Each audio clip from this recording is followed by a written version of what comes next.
Hi എല്ലാവർക്കും നമസ്കാരം. അപ്പോൾ ഇന്ന് നമ്മൾക്കിന്നൊരു നല്ല അടിപൊളി നമ്മുടെ നാട്ടിലെ സ്റ്റൈൽ കേരള സ്റ്റൈൽ ഒരു ഫിഷ് പ്രിപ്പറേഷൻ ആയല്ലോ. അതിന് വേണ്ടി ഞാനൊരു സീബ്രെയിൻ ഫിഷ് എടുത്തിട്ടുണ്ട്. നമ്മുടെ ബേസിക് മാരിനേഷൻ എൻ്റെ കണക്കെല്ലാം ഇതിൽ കറക്റ്റായിട്ട് ചെയ്തിട്ടുണ്ട്. ചില്ലി പൗഡർ, ടെർമറിക് പൗഡർ, പിന്നെ black pepper powder, lemon juice, ginger garlic paste, ഇതെല്ലാം കൂടി നല്ലപോലെ കുറച്ച് കറി ലീഫ് ഇട്ട് നല്ലപോലെ മാരിനേഷൻ ചെയ്ത് ഒരു 2 ടേബിൾ സ്പൂൺ എണ്ണ അല്ലെങ്കിൽ വെള്ളം ഒഴിച്ച് മാരിനേഷൻ ചെയ്ത് ഒരു 15 മിനിറ്റ് നമ്മൾ റെസ്റ്റ് ചെയ്യാൻ വയ്ക്കാം. അതിനുശേഷം വേറൊരു പാൻ ചൂടാക്കുക. പാൻ ചൂടാക്കിയതിന് ശേഷം അതിലൂടെ 2 ടേബിൾ സ്പൂൺ കോക്കനട്ട് ഓയിൽ, അതിനുശേഷം ഈ മാരിനേഷൻ ചെയ്ത് വെച്ചിട്ടുള്ള നമ്മുടെ ഫിഷ് 2 സൈഡും നല്ല അടിപൊളിയായിട്ട് സ്ലോ ഫയറിൽ കുക്ക് ചെയ്തെടുക്കണം. അത് എടുത്തതിന് ശേഷം മാറ്റി വയ്ക്കുക.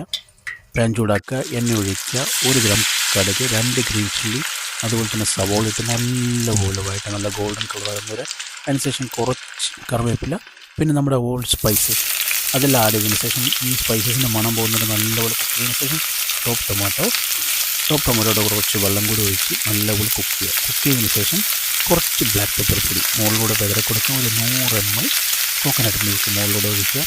അതിനുശേഷം ഈ കാണുന്ന ഗ്രേവി നല്ലപോലെ തിക്കായി വരുന്നതിന് ശേഷം നമ്മുടെ 2 സൈഡും കുക്ക് ചെയ്തിട്ടുള്ള മീൻ ഇതിൻ്റെ മുകളിലോട്ട് വെച്ച് കൊടുത്ത് 2 സൈഡും മറിച്ചിട്ട് നല്ലപോലെ വേവിക്കുക. നിറക്കുന്നതിന് മുന്നേ ഒരു പൊടിക്ക് പച്ച വെളിച്ചെണ്ണ ഒഴിക്കുക. അടിപൊളി റെസിപ്പി.